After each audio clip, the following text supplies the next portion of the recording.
This call is... Oi, gente, boa tarde. Sejam bem-vindas, bem-vindos, bem-vindes todos. Essa é a mesa 11, tá? Eu sou a Viviane Garbellini. Estamos no quarto encontro Fazendo e Desfazendo o Gênero da ECA. Hoje é dia 1º de setembro e a gente vai fazer, então, a nossa mesa Feminismos e Produções Audiovisuais. A primeira apresentação é a minha. Depois a gente vai ter a apresentação da Kylie Oliveira Pereira, seguida da Naila Tavares Guerra, e em quarto lugar a Lina Nunes, quinto a Vanessa Villegas Lopes, que depois corrige minha pronúncia, e depois a Roberta Veiga e a Carla Italiani. E é isso. Eu acho que vai ser legal a gente falar no começo de onde a gente é, de qual universidade, qual faculdade, programa, e também falar, se vocês puderem, quiserem também, como que esse texto ou essa apresentação que a gente vai fazer aqui se relaciona com a nossa pesquisa atual, sabe? Para a gente se conhecer, né, enquanto pesquisadoras. Tudo bem? Vocês estão me ouvindo bem? Se vocês puderem falar comigo no chat, eu agradeço, porque dá a impressão que eu estou falando sozinha aqui. Sim, então eu vou fazer a apresentação, e aí vocês me contam se vocês estão vendo, porque é um PowerPoint básico, que está aqui.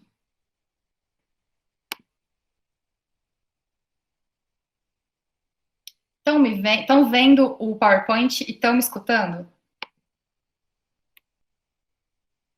Sim, ótimo. Bom, então, meu nome é Viviane Garbellini Cardoso, eu sou doutoranda na Escola de Comunicações e Artes de São Paulo, lá no programa de Meios e Processos Audiovisuais, na linha de Comunicação e Audiovisual, que é uma linha que, como o nome sugere, é de comunicação e audiovisual. Eu sou jornalista de formação e eu estudo estéticas feministas em documentários produzidos por mulheres, e é aqui que se insere essa minha pesquisa sobre o Chega de Fio-Fio, que é um documentário brasileiro que eu não sei se vocês viram. Vocês me contam se vocês já viram? Não conhece? Isso, é bom para eu saber. Ah, tá. Alguns sim, alguns não, só para eu poder dar também um panorama para que ninguém fique perdido. Então, o que eu vou fazer? Eu não sei se vai ser muito ruim, mas eu vou ler, porque eu acho que como a gente tem pouco tempo, vai ser melhor, vai ser mais sintético, tá? Então é isso. O longa-metragem Chega de Fio-Fio é objeto de estudo da presente comunicação.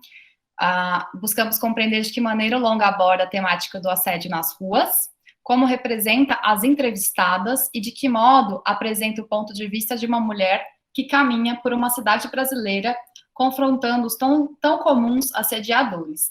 Esse filme foi lançado em 2018, ele é provindo de uma campanha da ONG Think Yoga contra o assédio sexual em locais públicos. Ele foi realizado em parceria com a Brodagem Filmes e contou com financiamento coletivo na internet. Para realizar essa proposta, serão mobilizadas a noção de Bill Nichols, de voz no documentário, complementadas pelos escritos de Carla Holanda sobre a produção audiovisual feminina brasileira. Para o quadro teórico, utilizados os dados históricos e conceitos de feminismo enquanto movimento social, descritos pela cientista política Flávia Biroli, a partir das reflexões trazidas pelo filme sobre urbanismo e arquitetura no contexto social misógino no qual vivemos, pensaremos sobre as estratégias das mulheres brasileiras para protagonizar a ocupação e a construção de cidades feitas também para elas e para nós. Eu resolvi ler porque me vem vários conceitos, várias autoras, vários pensamentos, e aí eu acabo falando muito, então eu acho que com isso aqui a gente entende, né, qual que é a minha proposta. Esse é um dos filmes que eu estudo para tese, então eu tenho muitas opiniões, muitos pensamentos sobre ele, mas é isso, ele é um filme que vai documentar essa questão do assédio nas ruas do Brasil e em cidades diferentes com mulheres diferentes, assim. Então tem uma mulher que é classe média de São Paulo, uma mulher branca, cisgênero. a outra é uma mulher trans lá de Brasília, e uma mulher negra. A mulher negra que é gorda também em Salvador. Então, vocês percebem que tem vários marcadores sociais de diferença, e essas questões elas vão entrando, né, do tipo, como que cada uma dessas características, dessas diferenças dessas mulheres, como que essas diferenças são colocadas como desigualdade e como que vem uma injustiça a partir de cada coisa. E eu acho que, bom, acho que todo mundo aqui de alguma forma estuda gênero, né? Então talvez conheça a noção de interseccionalidade, que é essa noção de olhar para essas opressões que elas funcionam de uma maneira conjunta, né?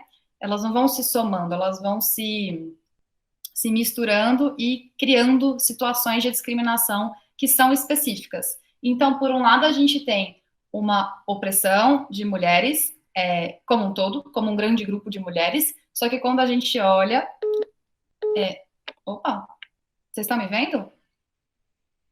Tudo certo? Ah, tá, desculpa.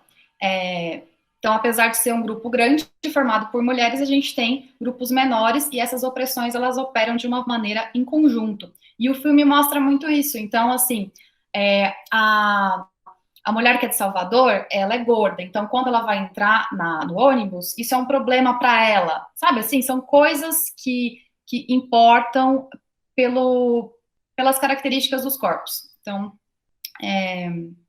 o filme fala muito disso.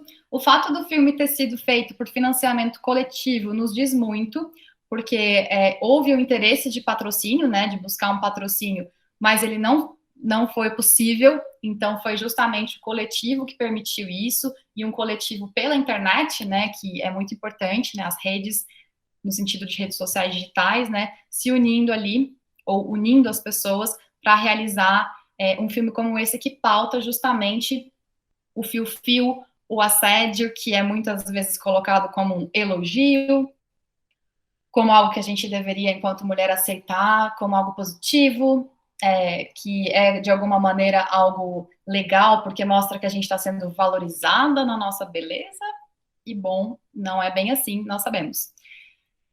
É isso. E aí, a outra reflexão eu também escrevi para poder ser sintética. Isabela, você está me ajudando com o tempo? Ah, não, desculpa, é que geralmente o pessoal da moderação que olha, eu não olhei, peço desculpa. Eu peço desculpa também, porque eu acabei de perceber que eu não estava... Mas olha, são 4 horas, eu acredito que a gente tenha começado faz uns 5 minutos, mais ou menos. Isso, eu acho que eu vou mais uns 5 minutos, e aí eu já passo a palavra para que a gente possa fazer apresentações. Eu acho que, assim, como o tempo é curto, a gente pode apresentar o nosso tema e fazer um debate no final depois, que vai durar mais ou menos meia hora. E aí sim a gente pode trocar as ideias e fazer perguntas umas para as outras, e isso pode ser mais enriquecedor. Eu acho que esse momento, como ele é curto, é um pouco para apresentar isso, o que a gente pesquisa, qual que é a proposta exata, né, para essa mesa, e como que a gente pode trocar ideias e conhecer teorias e objetos umas das outras. Então, é isso. Chega de Fio-Fio é sobre isso. Veio dessa ONG, que é a ONG Think Olga, e isso também importa, né, que é algo coletivo, né, então veio de uma ação coletiva, o filme também é financiado coletivamente, muitas mulheres são mostradas, e mulheres em pontos diferentes do Brasil, com corpos diferentes, e essa pauta vem à tona, né, não é apagado que as diferenças dos corpos existem e que elas provocam desigualdades, né, não sei se provocam, mas que elas, enfim, elas acabam tendo a desigualdade pelos corpos. Acho que vocês entenderam. E aí, a reflexão que eu faço aqui é a seguinte: as cidades foram feitas para as mulheres? De modo geral, a experiência das mulheres no espaço público é marcada por uma série de violências. Ao andarmos nas ruas, por exemplo, essa violência acontece por meio de ações, palavras, assobios e olhares que nos constrangem, nos intimidam e subtraem nossa segurança. Enquanto indivíduo, cada mulher percebe essa realidade e vivencia tais experiências de maneira única. No entanto, constatamos semelhanças nessas experiências ao realizarmos o estudo desse abrangente grupo social construído por mulheres, sendo elas trans, cis, negras, não negras, etc. esse etc. aqui são todos os marcadores sociais de diferença que não cabem nesse resumo pequeno. Cada marcador social de diferença, por sua vez, influencia não apenas na identidade de cada mulher, mas também no tipo de violência sofrido, a exemplo da transfobia e do racismo sofrido por mulheres trans e negras, respectivamente. O olhar do feminismo interseccional nos ajuda a compreender como as discriminações combinadas operam no geral, e nesse caso específico, como aparecem nas vivências urbanas. A desigualdade de gênero se expressa, ainda que implicitamente, no planejamento das cidades, nas decisões acerca de iluminação pública, dinâmicas do transporte coletivo e em tantas outras escolhas que costumamos menosprezar ou dificultar a vida das mulheres, né? Então, no filme, a gente vê muito como que a iluminação pública, ou então o fato de poder ou não poder andar por alguma região, implica nisso, né? Implica na vulnerabilidade para uma violência. Então, é justamente o planejamento e o ordenamento da cidade que deixa mais vulnerável ou até que legitima a violência contra as mulheres.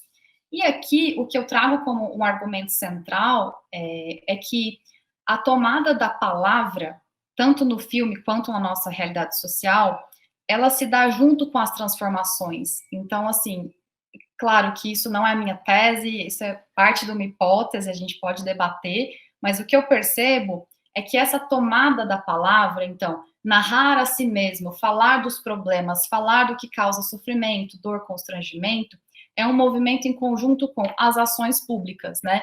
Então, quando a gente fala que ali, naquele ponto da cidade, existe muita violência contra a mulher, talvez tenha a ver com falta de iluminação pública, ou talvez tenha a ver com decisões de urbanismo. Não só porque a gente está falando de algo cultural, mas esse algo cultural também perpassa essas decisões que são da arquitetura, do urbanismo, e a transformação vem justamente disso, de falar de si, então, o poder de falar sobre a violência que a gente sofre, e também com o saber que a gente constrói a partir disso, né? Então, aqui na academia, aqui é minha casa, né? Mas a academia também aqui, a gente constrói um saber sobre o agir na cidade, o se locomover na cidade, e isso também faz com que a gente tenha autoridade para fazer mudanças em segurança pública e em políticas públicas de uma forma geral.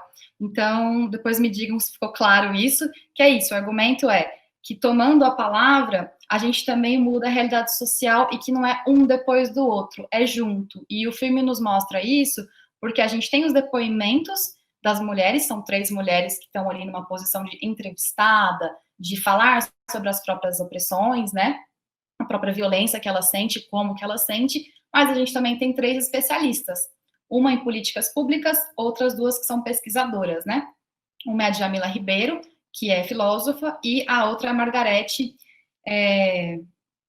Rago, que é historiadora. Então, a gente tem um lugar de saber, então, um lugar de narrar a si mesmo, um lugar de saber, e juntas elas produzem é uma denúncia, mas ao mesmo tempo é uma proposta disso que é construir uma cidade feita também para mulheres, não só para mulheres, né, seria para todas, todos, todo mundo, mas também para as mulheres. Aí essa reflexão que eu queria trazer, porque eu acho que pode ser interessante da gente pensar junto, assim, o que vem para vocês quando a gente fala disso, né, o que é construir uma cidade também para as mulheres, o que é uma cidade que nos cabe, que nos acolhe, que nos permite uma existência digna.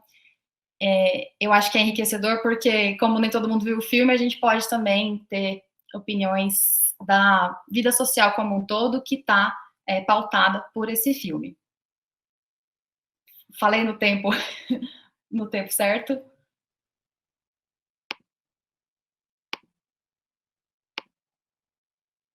Isabela, você está aí me ouvindo? Desculpa, você falou assim no tempo certo. Eu não estava realmente controlando, mas aí precisa de ajuda agora. Das próximas. Então, mas deu tudo certo, viu? Eu queria só saber, assim, ficou claro? A minha ideia era trazer um pouco, assim, o que é o filme, do que ele trata, e ao invés de a gente falar sobre o audiovisual, assim, a voz do documentário, ou então os tipos de câmera, direção de fotografia, coisas mais específicas, eu trouxe algo que todo mundo vai poder colaborar, todo mundo vai poder dar uma opinião ou indicar uma leitura, justamente porque não depende do filme em si. É mais falar sobre o tema do filme, que infelizmente eu aposto que todas conheçam por experiência e não só por leituras, tá? Então a minha reflexão é essa: como podemos construir uma cidade feita também para as mulheres. E aí a gente guarda essa pergunta, a gente vai passando, então, as apresentações, e no final a gente faz o debate. Mas, assim, só me digam, deu para entender o que eu falei? Ficou muito solto? Ficou muito apressado? Se quiserem falar no chat, pode ser uma boa. Que eu posso voltar, posso explicar alguma questão. Deu para entender? Sim. E aí, se alguém tiver alguma dúvida, se não entender exatamente o que é o filme ou alguma coisa assim, vocês me falam. Mas eu acho que é isso. Por isso que o nome é esse, Cidade em Primeira Pessoa. Essa ideia de que a gente constrói... É que eu estou muito Foucaultiana essa semana, então é isso. A gente se constrói no discurso e a gente... todas essas questões de poder, saber, elas estão ligadas também ao narrar a si mesmo. Obrigada, gente. Tá. Então, é engraçado apresentar e moderar. Então, agora, nós vamos passar para a segunda apresentação da tarde. Eu vou marcar o tempo, viu, gente? É de 10 a 12 minutos. Ah, posso voltar. Ah, interseccionalidade. Só um minuto, então. A interseccionalidade, ela é um conceito que foi cunhado pela Kimberlé Crenshaw. E basicamente, mas assim, ela foi criada pela Kimberlé, mas ela já estava ali em outras teorias, por exemplo, a teoria da Angela Davis, que é justamente essas intersecções de raça, classe e gênero. E aí, posteriormente, a gente vai vendo que outros marcadores sociais também entram nesse cruzamento de opressões. São cruzamentos de características das pessoas, mas que são vistas e são vividas como desigualdades, e essas desigualdades provocam injustiças. Então, Maria Eduarda, eu posso depois passar um texto, ou de repente você me manda um e-mail e eu te mando algum texto específico, mas a ideia é essa, é o cruzamento das opressões e o entendimento de que elas provocam situações e desigualdades de maneiras diferentes. Ficou um pouco melhor? Tá. E aí posso mandar material, porque explicar a interseccionalidade em 2 minutos não é possível, mas, né, é um começo e é algo que eu acho muito interessante para a gente realmente entender. Não é só algo metodológico, é algo que eu acho que realmente faz sentido na nossa vida. A gente perceber que ser mulher não é uma coisa só, não é universal. Então, a minha experiência enquanto uma mulher branca não é a mesma de uma mulher negra e a gente precisa entender como que não é igual e também sem hierarquizar, né? Não pode ter uma hierarquia. Tudo bem? Isso. E essas desigualdades, elas também estão no espaço urbano, porque quando a gente olha, a gente percebe que elas estão inscritas em várias coisas, nas dinâmicas sociais, também na materialidade, né, dos objetos e do urbanismo e da arquitetura. Então, a gente literalmente pode ver e pegar em expressões de desigualdade, infelizmente, né? Acho que um exemplo que é muito comum é o famoso quarto de empregada, que tem em várias casas e que é uma herança colonial, né? Então, é uma marca histórica que mostra o lugar do que seria essa empregada doméstica e mostra que o quarto dela não é só o fato de ter um quarto para ela, mas o fato também de ser um quarto menos ventilado. Quem viu que horas ela volta consegue entender exatamente o que eu estou falando. Então, a gente vai seguir para a segunda apresentação da tarde, Cinema por Elas Mesmas, Estética Política de uma Bicha Travesti. Kylie Oliveira Pereira, você tem 10 a 12 minutos. Ok. Eu já queria começar a pedir desculpa, porque minha saúde está meio debilitada, assim, se eu falar algo enrolado, assim, complicado. Minha internet também está bem estável aqui, então tô tendo umas experiências com o mix de cair, assim, no meio, mas torcendo aqui para que continuemos juntas até o final, né? É, primeiramente, eu queria agradecer, né, a possibilidade de estar aqui, pela organização e a realização do evento, que é tão importante, né, no tempo presente, mas que não termina aqui nem agora.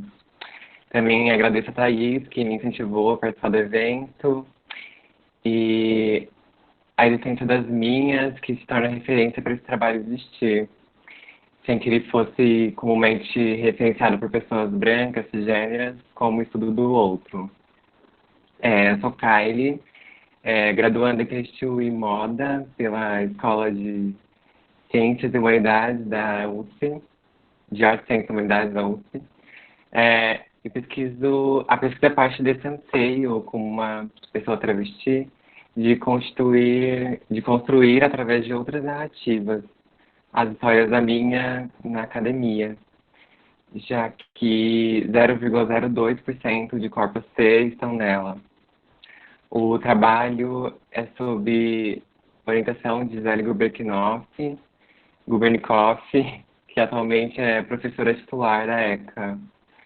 E ela ministra disciplinas também na IAST, de onde estudo.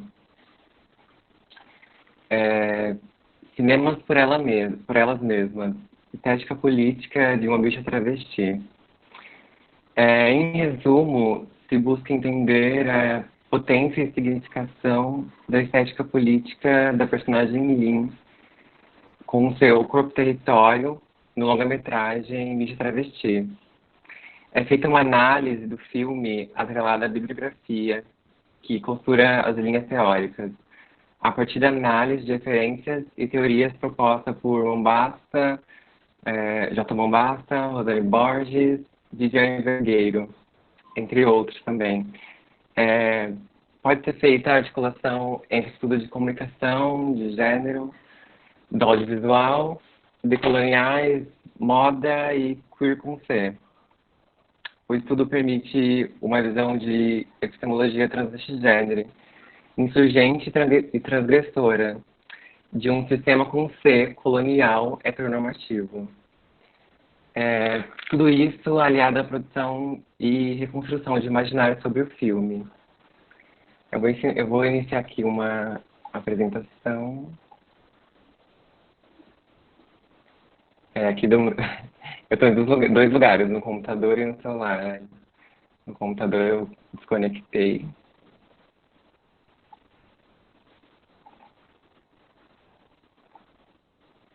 Acho que está indo agora.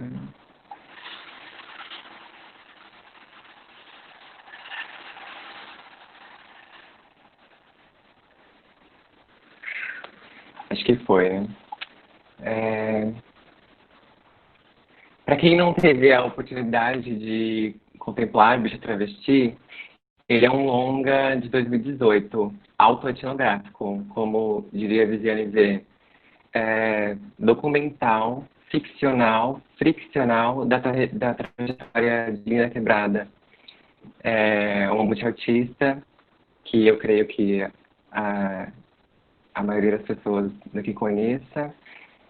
Quando a obra foi feita, Lin tinha 25 anos, e pode parecer pouco, mas para travestis, sobretudo pretas, podemos considerar uma anciana, sabendo da expectativa de vida. Estética política aqui se refere ao movimento estético subjetivo e não cisgênero, de artistas que usam os seus corpos politicamente.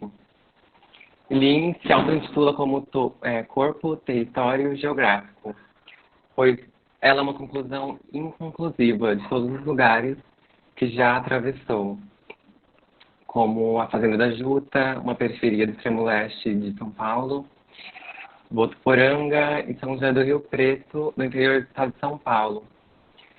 Esse corpo é arqueológico, faz movimento de cavar, procura rachaduras, fissuras em produtos terremotos. O corpo de Lin é performático político e transtorna o nu e o cu, Para Mombasa, esse último conecta o corpo inteiro e é um filtro de vivências de uma corpo dissidente. Vivência essa que atravessa Lin desde muito cedo, pela igreja evangélica lá em São José do Rio Preto e até quando o filme foi feito na periferia de São Paulo. A noção de cartografia aqui é de reiteralização do espaço, os fluxos e as passagens. É de fertilizar as emergências de um corpo e de uma cidade, povoando com vida o que foi soterrado. Ela vê a periferia como potência de movimentação, produção de moda, estética, corpos outros, conjuntamente, coletivamente. Pensando aqui como multidões plurais, por suas individualidades, porém coletivos. Agora, tratando mais sobre o filme, a linha também assina também o roteiro com Kiko Goisman e Cláudia Priscila, que são os diretores. Ela indicou locações e ainda trabalhou em pelo menos 5 cortes. O protagonismo no fazer cinema é fundamental e fundante para uma outra construção de ruídos e imaginários. Para Mombasa, metaforicamente, as falas subalternas para a escuta dominante vibram como infra e ultrassons para a escuta humana, ou seja, fora do campo de audibilidade. Sendo assim, faz necessário um remapeamento da escuta que leve em consideração os ruídos e as linhas de fuga que ele fistura na harmonia sobreposta. Bicho Travesti faz isso muito bem, porém, sabemos que não é ideal. Periférico, um filme de 2019, por exemplo, é uma produção inteiramente feita por pessoas negras e ou LGBTQIA+. Sendo que, após a produção do filme, só foi possível através de uma benfeitoria. Contudo, o ideal para um protagonismo dessas vozes e imagens ainda hoje é precarizado. A gente sabe que uma produção audiovisual tem alto custo e é responsável. Fora as questões aqui de transfake e afincamento de estereótipos acerca da população C, que também cabem aqui. Rosane Borges faz uma junção de Carneiro, Foucault e Aquilmembe e pensa o invisível midiático que compõe a equação da inexistência dos indesejáveis, que compõe a equação da inexistência dos desejáveis, né? E a invisibilidade aqui exclui duplamente a humanidade, seja pela morte, o deixar morrer e a necropolítica, e pelo silêncio da linguagem dominante. A não comoção é um exemplo, pois não se chora por essas vidas perdidas.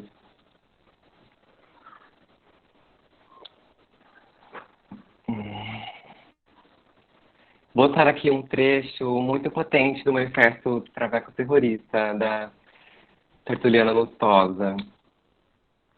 É urgente para alguns corpos relatar as suas realidades, considerando intensidades sensitivas, vozes e escutas, tensões e paralisias. A possibilidade de disputa sobre luminescências e episteme aglutinam-se à ancestralidade das que já lutaram muito antes de mim. Muitas travestis foram expulsas de diversos espaços, começando por suas casas, foram estupradas, tiveram seus corpos impedidos, distorcidos, invadidos, destroçados e mortos. Outro campo super importante explorado no filme são os afetos. E em um programa de rádio fictício com a sua dupla Jupi do Bairro. Hoje esse programa ganha vida e existe no Canal Brasil. O programa Transmissão, que está disponível no YouTube, se alguém tiver interesse. É um deslocamento do olhar, tendo duas travas pretas à frente do projeto, as entrevistas, os posicionamentos são arquitetados de uma grande sensibilidade. Enfim, essa é uma pesquisa de iniciação científica que ainda está em curso e eu reconheço os buracos que há. A imagem que eu apresento enquanto estou aqui falando é de uma campanha de despedida da marca Lilith Blanc, dirigida pela estilista travesti Tete Oshima, e as modelos Camila Ribeiro, Wesley Baiano, Jezebel e Lineker. A imagem escolhida é potente, poética e afetiva. Sentimento compartilhado por mim nesse momento. A paisagem bucólica e as corpas presentes e a poesia. A imaginação é essencial para criarmos outras gramáticas visuais, ortografias da imagem, assim construindo novas referências. Tete Oshima, inclusive, hoje lança sua marca em meio a todo esse processo, né, que estamos passando, mas ela lança sua marca no Instagram e para todos contemplarem, né? E para finalizar, eu restarei aqui uma fala de Lin logo no início do filme. Vocês homens, vocês fizeram tudo muito direitinho, né? Vocês armaram o circo completo. Vocês se mancomunaram entre si. Vocês fizeram seus joguinhos, fizeram suas redes. Vocês se ajudaram. Vocês se beneficiaram. Vocês estavam fazendo as coisas todas para se protegerem e deixando ao feminino num lugar recluso, competindo por vocês. Mas que joguinho sujo. E acharam que a gente não fosse fazer nada. Acharam que isso ia passar impune. Então, eu percebo que a tática, essa sua tática, também pode ser corrompida e também pode ser usufruída por nós, pelo feminino. Nós podemos aprender, nós vamos invadir esses espaços, nós vamos aprender as suas técnicas e nós vamos melhorá-las. Nós vamos aprimorá-las e vamos usar entre nós. Vamos criar uma rede de apoio entre nós. Vamos aprender a lutar. Vamos pegar em armas. Vamos pegar em nossos corpos como arma. E aí o jogo vai virar para vocês. E eu não quero estar na pele de vocês. Obrigada. Muito obrigada, Kylie. Muito potente a sua fala e, inclusive, essa citação aí. Excelente. Para quem não viu o Bicha Travesti, eu não sei se ele está disponível, porque eu vi no cinema, então caberia aí pesquisar se ele está em alguma plataforma. Tá sim, tá. Tem várias plataformas, tem no MUBI também, na plataforma do... eu não lembro, o aplicativo da iOS. Inclusive, vale a pena, né?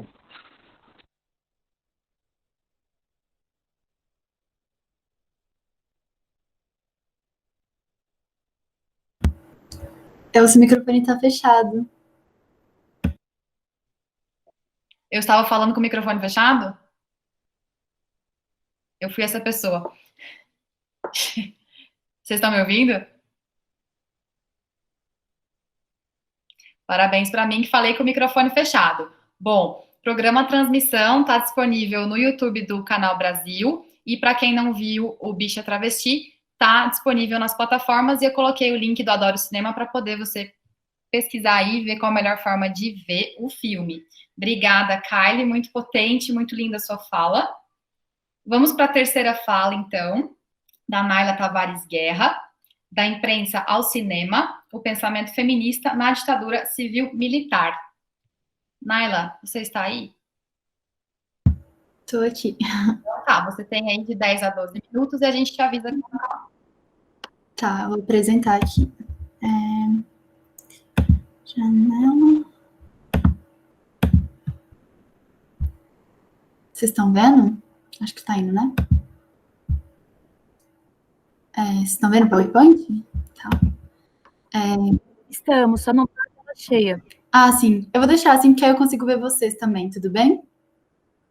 Ah, claro. Então, boa tarde a todos. Meu nome é Naila Guerra. Eu sou graduanda de audiovisual na ECA USP. E eu faço uma iniciação científica com orientação do Eduardo Moretim e apoio da FAPESP. A minha bolsa acabou de ser renovada, então estou passando para uma próxima etapa da pesquisa. E a minha iniciação é sobre curtas-metragens feitos por diretoras brasileiras durante a ditadura civil-militar. E aí, aqui eu vou falar especificamente sobre uma parte da pesquisa, que é uma investigação que eu realizei das relações entre a imprensa e o cinema, mais especificamente da imprensa alternativa feminista e dos curtas-metragens feitos por essas mulheres, essas diretoras, investigando um pouco a circulação do pensamento feminista nesse contexto da ditadura civil-militar. E a minha pesquisa, então, ela tem 2 pilares, que é um pilar de levantamento e um de análise. E no meu levantamento, eu encontrei um total de 180 curtas-metragens, e aí destes eu fiz uma análise, assim, um pouco, uma separação deles por gênero, não por gênero, mas por grandes temas, assim.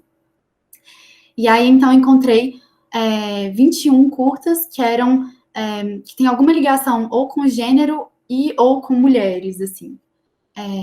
E aí, destes, tem alguns que têm uma ligação muito forte com a segunda onda feminista, que é esse movimento que chegou no Brasil, né, na segunda metade da década de 70. E aí, aqui eu cito a Ana Maria Veiga, que, quando ela vai estudar as diretoras nesse contexto da ditadura, né, ela fala de um duplo contexto.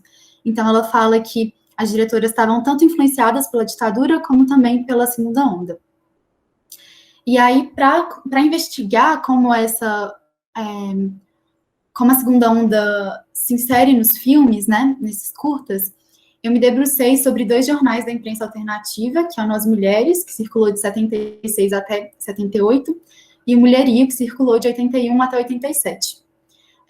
E aí eu escolhi esses 2 filmes especificamente porque eles têm uma ligação muito forte com um filme especificamente da minha pesquisa, que é o Mulheres da Boca, que é um curta dirigido pela Inês Castilho e a Cida Aidar, em 1981, e esse filme foi feito pelo coletivo feminista que editava o Nós Mulheres. Então, ele foi feito depois que o jornal tinha parado de circular, mas foi feito por essas mulheres que estavam ligadas a esse jornal também. E a Inês Castilho, ela também editou o Mulherio. Então, escolhi esses 2 jornais, tinham outros, assim, tem uma lista gigantesca de jornais da imprensa alternativa nesse contexto, mas esses 2 tinham uma ligação muito forte com esse filme especificamente. Aí, eu queria citar uma fala da Inês Castilho, que ela deu mais recentemente, né, em 2017, sobre o filme. E aí ela fala que o Mulheres da Boca, sobre ele ela fala: Cida e eu nos conhecemos no coletivo feminista que editou o jornal Nós Mulheres entre 76 e 79. Foi quando o grupo de estudo sobre a mulher da Fundação Carlos Chagas lançou o concurso de pesquisa sobre a mulher. E nós decidimos propor um projeto de filme, ao invés de uma pesquisa acadêmica. O projeto é meu e da Cida, mas na esteira do espírito coletivo do feminismo foram incorporadas várias outras mulheres, como se pode ver nos créditos.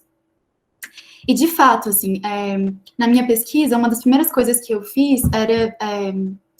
eu queria entender se uma mulher na direção repercutia em mais mulheres na equipe. Então, uma das primeiras coisas que eu fiz quando eu fiz o levantamento foi fazer também o levantamento das equipes técnicas e analisar, tipo, sei lá, 5 homens, uma mulher, enfim, analisar a composição por gênero das equipes técnicas. Ainda numa perspectiva bastante binária, nesse contexto.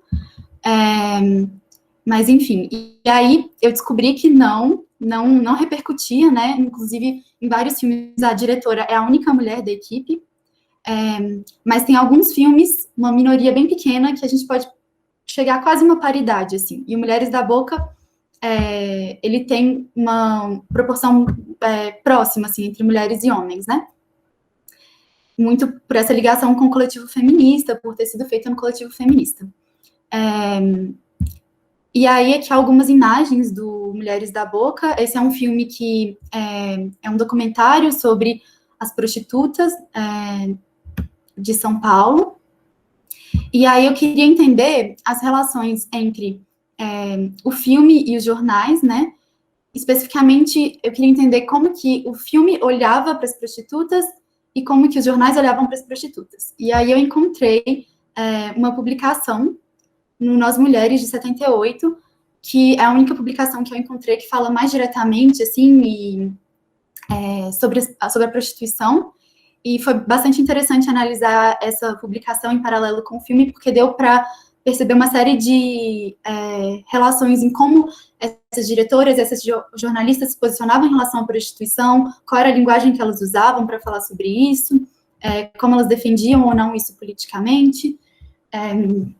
E aí outra ligação também foi uma crítica, que aí essa daí foi um achado, que foi justamente uma crítica escrita, publicada no Mulherio, escrita pela Maria Rita Kell, em 82, um ano depois do lançamento do filme, e é uma crítica sobre o próprio filme, né? Então eu consegui encontrar também o olhar do jornal para o filme.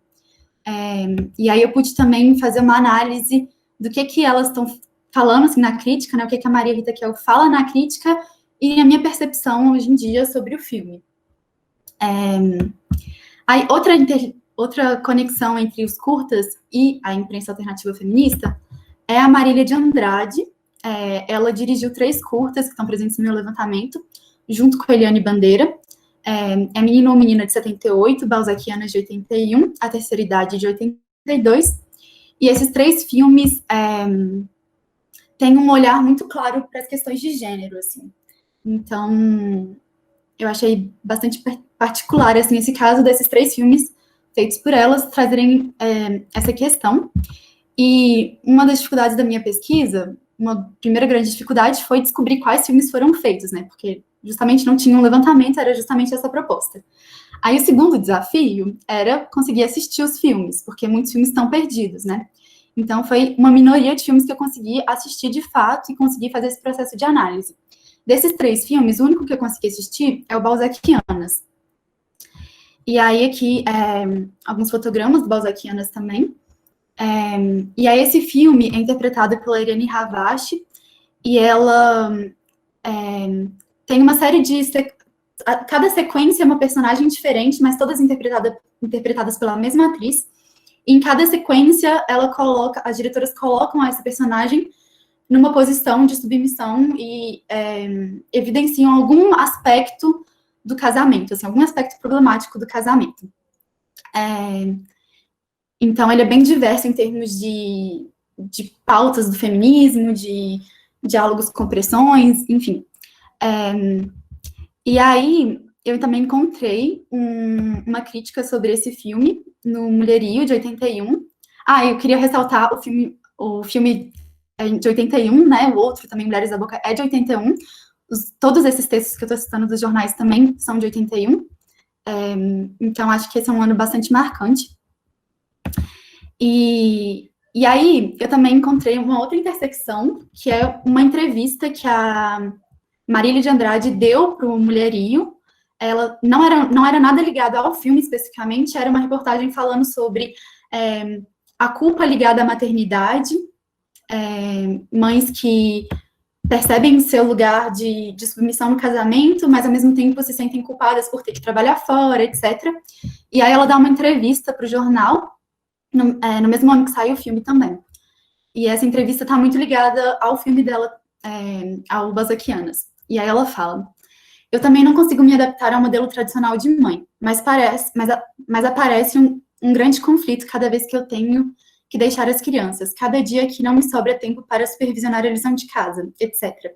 Fico racionalizando, me dizendo o tempo todo: tudo bem, eu tenho que trabalhar, eu estou ocupada e tal, mas de qualquer jeito eu me sinto mal.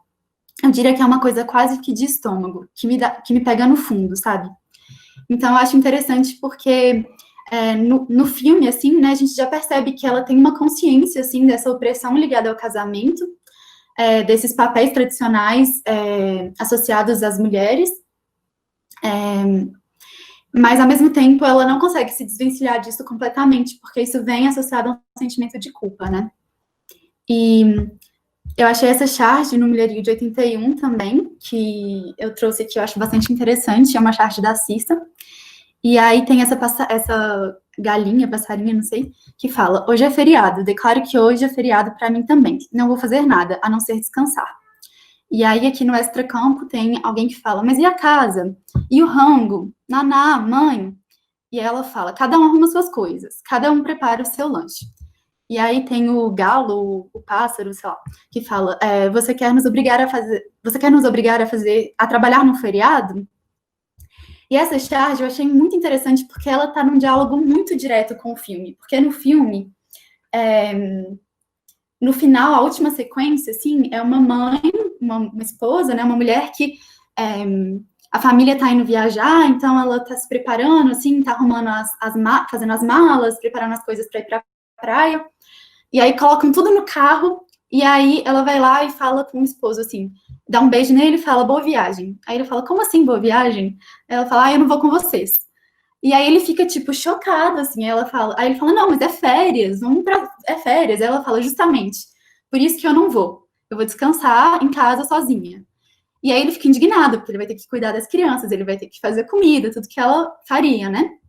Então, tem esse diálogo muito forte com essa charge aqui, que coloca essa questão, né, do que é o tempo livre, quem tem direito ao tempo livre, e, enfim, acho que meu tempo está acabando, né?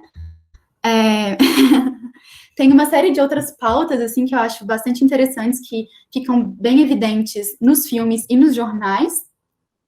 Uma questão muito forte era a luta por creches públicas, e tem alguns filmes que abordam essa questão também.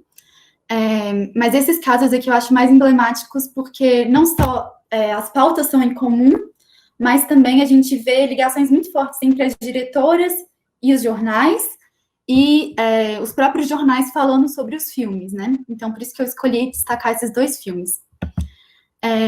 Aqui algumas referências que eu usei, e aqui, por último, eu deixei o link dos filmes, porque esses dois filmes que eu citei estão disponíveis online. É isso. Como que eu interrompo? Ótimo, obrigada. Falando com o microfone aberto. Parabéns pela apresentação.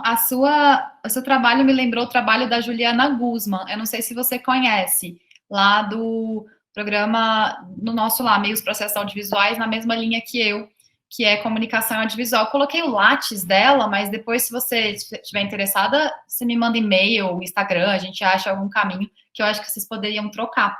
Ela está começando a tese dela esse ano sobre isso, filmes que falam sobre prostituição, sobre prostitutas, e, enfim, me lembrou um pouco o tema. Enfim, a gente vai passar para a próxima, que é a Alina tá aqui, né? Oi, Alina. Oi. Bem-vinda. Filmar e escrever sobre si, experiências feministas com o vídeo nos anos de 1970 e 1980. Eu vou colocar aqui para apresentar, só um pouquinho. A pesquisa, ótimo. E depois, gente, a gente podia talvez mandar um e-mail com links e coisas que a gente foram lembrando. O Haroldo, aliás, Haroldo, bem-vindo, está lembrando aqui do trabalho da Lívia Pérez, também é do nosso programa. Então, de repente, por e-mail, a gente troca links. Tá, eu vou começar, eu não vou ficar vendo vocês, eu acho, porque eu vou ter que ler um textinho, porque eu não tenho muita desenvoltura, assim, para apresentar online, eu fico meio nervosa, então eu vou ler um texto aqui, que eu escrevi. Bom, o meu trabalho, vou me apresentar primeiro. Eu sou a Alina, eu sou mestranda no programa de pós-graduação em História da Universidade Federal de Santa Catarina. Sou integrante do Laboratório de Estudos de Gênero e História, o LEG. E, enfim, essa pesquisa é uma pesquisa que eu venho fazendo desde o meu TCC, mas eu sei lá, me propus a fazer uma coisa meio ampla demais, e aí quando eu estava escrevendo eu percebi que eu vou ter que passar meio rápido por várias coisas, mas é que é uma parte da pesquisa da minha dissertação, então na dissertação eu vou ter tempo de realmente me debruçar e falar sobre isso. Eu trouxe para vocês um pouco, assim, sobre o que dá, o que cabe em 10 a 12 minutos, e, enfim, o meu trabalho ele tem como objetivo entender os usos do vídeo como uma ferramenta de mobilização dos movimentos feministas durante as décadas de 70 e 80, assim como analisar as subjetividades presentes nesses vídeos e como elas são produzidas a partir das histórias de vida de suas autoras. entendendo, portanto, as narrativas dos vídeos como escritas de si. Para isso, eu vou analisar as memórias de 3 mulheres que produziram vídeos nessa época. Uma delas é a Carole Russopoulos, uma mulher suíça que produziu vídeos na França, a Rita Moreira, uma brasileira que produziu vídeos nos Estados Unidos, e a Jacira Vieira de Mello, também brasileira, que produziu seus vídeos no Brasil. Apresentando as fontes, né? As entrevistas com a Rita e a Jacira foram realizadas por mim em 2018 e 2019. Já a entrevista com a Carol, ela foi realizada pela pesquisadora Helene Fleckinger em 2009. Vou contextualizar um pouquinho a questão do vídeo. Em 67, teve o lançamento mundial da primeira câmera portátil de vídeo, que chamava Sony Portapak. Essa câmera ela permitia ver o que era gravado na hora, sem precisar de laboratório de revelação, troca de filme ou qualquer outra coisa que envolvesse uma equipe de filmagem e edição. Era uma câmera pequena, leve, e tudo podia ser feito no mesmo aparelho. Por isso, a Portapak ela abriu novas possibilidades técnicas, narrativas e políticas para o audiovisual. E a câmera de vídeo ela se transformou numa ferramenta de luta política, servindo como suporte aos movimentos sociais da década de 70. Daqui outras 2 fotos, só para título de comparação, assim, né? Uma das fotos é o Godard segurando uma câmera convencional, assim, de cinema, de película, e ao lado dele, desculpa, a gente tem a Carole Russopoulos, em 70, com a sua câmera Portapak, né? Tipo, realmente uma diferença gritante dos movimentos que são possíveis, né, com essas câmeras. Aqui, eu acho importante apontar que a câmera de vídeo portátil ela foi pensada e vendida para que as pessoas pudessem gravar as memórias dos momentos das suas vidas privadas, domésticas. Ela foi vendida como uma câmera ideal para gravar aniversários, festas de fim de ano, enfim, momentos íntimos, domésticos, familiares. Apesar de ter sido idealizada para gravar esse tipo de momento, existe todo um movimento de mulheres que retira essas câmeras do âmbito privado e as levam ao público. E é interessante pensar como é importante esse momento de saída das mulheres do privado para o público, e a tomada das câmeras de vídeo coincide com o movimento de várias mulheres que perceberam que o pessoal é político, né? A frase do feminismo de segunda onda. E por isso, pelo pessoal ser político, essas mulheres devem também tomar as ruas. Levar as câmeras de vídeo para fora de casa é sair do anonimato, eternizando nas imagens a existência dessas mulheres transgressoras.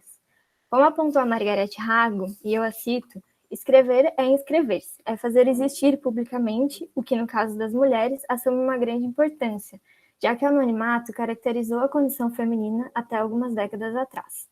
Filmar, então, é fazer existir publicamente. O contexto da chegada da Portapak no mercado no hemisfério norte, porque aqui no sul global ela vai chegar só nos anos 80, mas enfim, no hemisfério norte ela vai chegando nos anos 70 e coincide com a ascensão dos movimentos feministas da década de 70, que reivindicavam uma luta estrutural visando o combate ao patriarcado. Foi um momento de fortalecimento do movimento lésbico, do movimento negro, enfim, de um feminismo que mirava nas mulheres, no plural, e não mais na mulher, singular. Propondo um diálogo entre cada vez mais mulheres, o movimento feminista precisava, então, de ferramentas para a propagação dos debates e ideias. Assim, muitas feministas buscaram engajar produções audiovisuais às suas pautas, favorecendo sua militância através das imagens.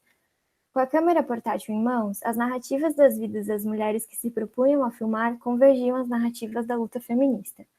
A partir das noções de escrita de si, como o cuidado de si de Foucault, a escrita de si funciona como um modo de subjetivação, entendendo que no exercício da escrita pessoal, o próprio sujeito se constitui, formando sua identidade. Trago a reflexão sobre o filmar como um modo de subjetivação, como um modo de escrever sobre si. A escrita de si nos vídeos funciona porque a partir da narrativa de outras sujeitas constroem-se as produtoras de vídeo elas mesmas como feministas. Assim, as câmeras de vídeo elas marcam uma nova relação entre a produção de imagens e as pessoas que as produzem. Agora eu vou apresentar para vocês as mulheres. Eu não consigo enxergar o chat, tá, gente? Se tiver algum problema, alguém me fala no microfone ou alguma coisa assim, que eu paro. Até agora, tá? Beleza. Então, vou passar as mulheres. Eu vou começar com a Carole Russopoulos e vou contextualizar os usos do vídeo na França e na vida da Carole.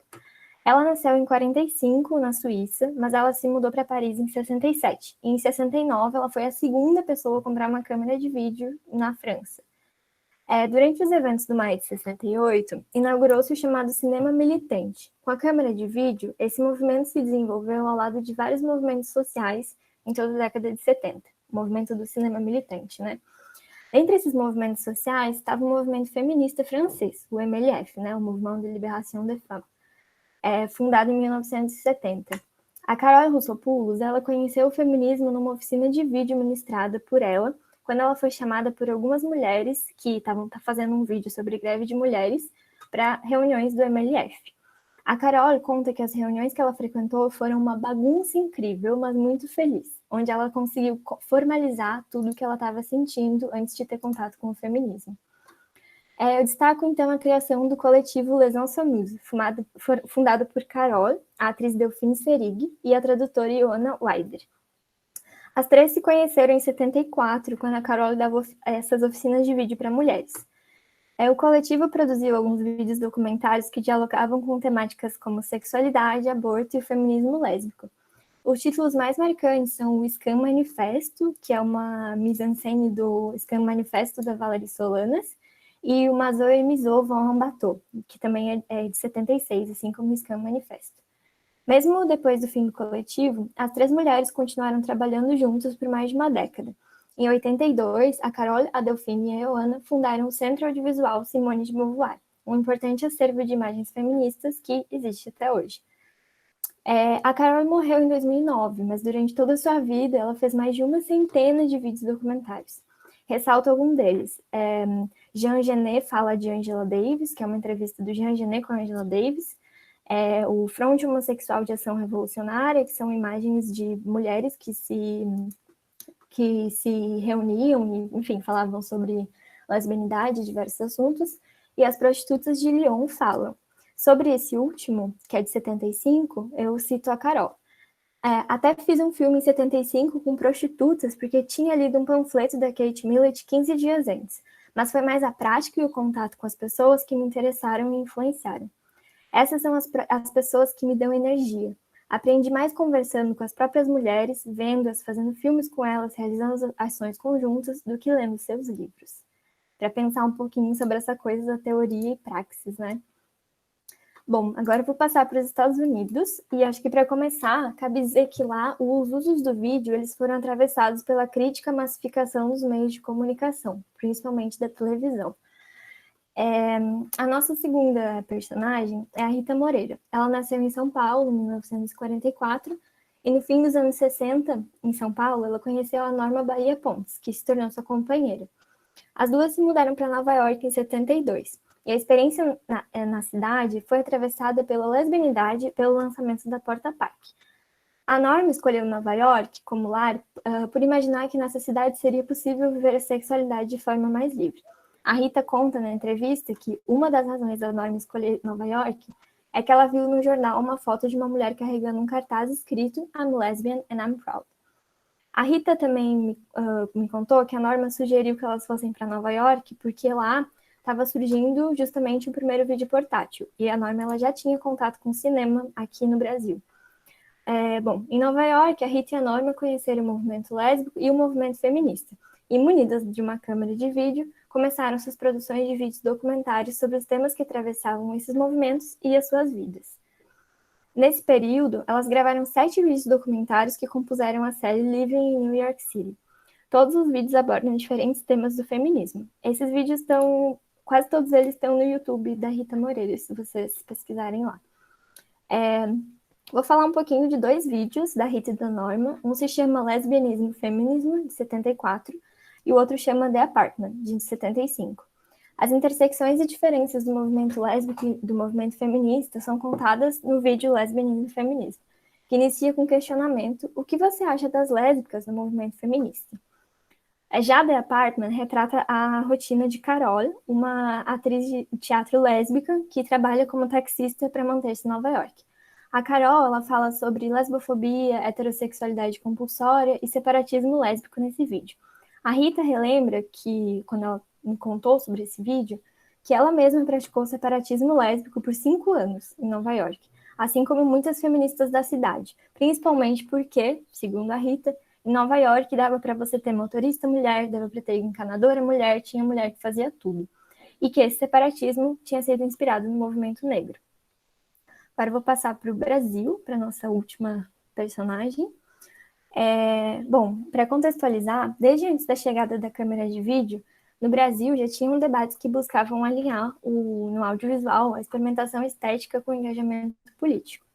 Esses debates aqui no Brasil tomaram forma através do movimento do cinema novo, considerado muito revolucionário por pessoas que estudam cinema, enfim, mas que é uma revolução pela metade, como definiu a Ana Maria Veiga, porque esse movimento não sinalizava e até mesmo subjugava o papel das mulheres. É importante ressaltar que durante o momento da tomada das imagens pelos movimentos sociais, tanto pelo cinema novo quanto pelo vídeo, o Brasil estava inserido num contexto de ditadura militar. Bom, vou apresentar a Jacira. Ela nasceu em São Paulo. Alina. Oi, 2 minutos. Pode interromper, mas se você puder fazer a Jacira de uma forma um pouco mais sintética, porque a gente tem essa restrição de tempo, aí tem que continuar as apresentações, tá? Tá, mas eu tenho 2 minutos. Na verdade, é isso, no máximo 2 minutos, se puder. Tá, eu vou finalizando. Bom, a Jacira, ela nasceu em São Paulo em 57. Ela constituiu no movimento estudantil o primeiro coletivo feminista da USP, que chamava 8 de Março. Em 81, ela começou a trajetória no mundo do audiovisual, participando da produção de um filme em película chamado Mulheres da Boca, que a Naila falou sobre agora há pouco. Os temas dos vídeos que a Jacira produziu atravessaram a sua vida de várias formas. Desde a sua atuação com o coletivo 8 de Março, ela se mobilizou ao lado das prostitutas e travestis do centro de São Paulo contra a chamada Operação Limpeza. Depois eu explico o que foi essa operação, então. Na mobilização contra a operação, a Jacira fez contato com as prostitutas e permaneceu próxima dessas mulheres ao longo dos anos. Ela conta que a sua atuação no Lilith Vídeo, ao lado de Silvana Frei e Márcia Meirelles, se dava principalmente pois, e cito a Jacira, eu era a pessoa que tinha relação com as lideranças populares. Enfim, existe uma intersecção de temáticas entre os vídeos da Carole com as prostitutas de Lyon e a Jacira com Mulheres da Boca, e depois com outro vídeo que ela produz em 87, que chama Beijo na Boca, e... Enfim, tinha uma outra coisa para falar, mas eu não vou falar então. Concluindo, então, passando aqui para minha conclusão, demonstrar que os vídeos feministas produzidos nessa época possam ser pensados como escritas de si é uma forma de registrar que a produção de fontes sobre o feminismo perpassa também a subjetividade de quem as produz, ou seja, as feministas. Cito mais uma vez, então, a Margarete Hago. Falar da própria subjetividade, fazê-la emergir na escrita, aponta, portanto, para uma dimensão política da luta pelo direito de existir em sua singularidade. Nesse sentido, essa escrita de si pode ser interpretada como um trabalho militante, convidando a refletir sobre os limites da própria existência, sobre as formas de dominação vividas por cada mulher no cotidiano da vida social. Assim, a invenção da câmera de vídeo marca o momento em que se tornou possível o registro de uma história contada por mulheres e não por homens, que majoritariamente eram os que dominavam a produção de imagens na televisão e no cinema. A tomada feminista do vídeo, portanto, é uma forma das mulheres contarem e filmarem suas próprias histórias. Como escreveram as Ansamusos no seu vídeo Mazô e Misovan Ambatô, de 75, nenhuma imagem da televisão quer nem pode mostrar quem somos. É através do vídeo que nós contaremos nossa história. É isso. Muito obrigada, Alina. Desculpa interromper e essa restrição de tempo. Seu trabalho é super interessante, mas a gente tem mais apresentações e aí no debate você pode fazer mais considerações, falar o que você quiser mais. Gente vai para a quinta apresentação da Vanessa Villegas, Críticas ao Contrato Sexual nas Representações Cinematográficas. A proposta de Matilda Landeta, no México, de 1948 a 1951. Vamos lá, Vanessa. Sim, bom.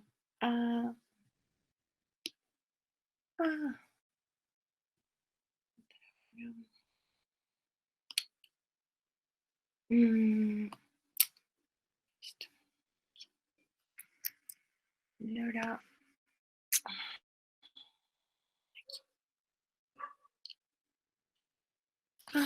Bem, eu me chamo Brenda Vanessa Villegas. Estou fazendo minha tese de graduação na Universidade Autônoma de México e, não sei, vou também ler. O presente projeto surgiu do interesse em estudar as representações culturais feitas por mulheres anos antes da efervescência da segunda onda feminista no México. A ênfase estava na produção de filmes mexicanos durante as décadas de 1940 e 1950. Até o momento, foi possível identificar o trabalho de uma única diretora durante essa cronologia, Matilde Landeta, que ainda conseguiu fazer 3 longas-metragens de ficção em anos consecutivos chamados Lola Casanova, La Negra Angustias e Trotacalles. Durante meu análise, abordarei esses 3 filmes como fontes primárias para estudar as alternativas de representação em torno da heterossexualidade obrigatória e as críticas ao contrato sexual. Portanto, serão levadas em consideração as abordagens das historiadoras de arte feministas, as observações da crítica cinematográfica feminista e análise formal das imagens em movimento. Estado da questão. Na historiografia sobre o assunto, poderia identificar 5 tipos de análise sobre a cineasta mexicana. 1. Entrevistas com informações biográficas. 2. Textos feitos a partir de problemas de representação relacionados com a vida das mulheres, como estupros e enunciados de pluralidade. 3. Análise comparativa entre os romances de Rojas González e os filmes de Matilde Landeta. 4. A representação das soldadeiras e coronelas na Revolução Mexicana. 5. Reflexões sobre o racismo. 6. A possibilidade de elaboração de discursos históricos a partir do cinema. Minha pesquisa se insere no segundo ponto. Nesse caso, procura-se analisar a relação entre a cineasta, sua obra e suas condições de produção, a fim de historizar o discurso cinematográfico. Mas eu tive uma pergunta. Como fazer história das mulheres em 2020? Quando encontrei este estudo de caso, eu sabia que era o tema da minha tese, mas então me enfrentei com uma questão política e metodológica. Como fazer a história das mulheres em 2020?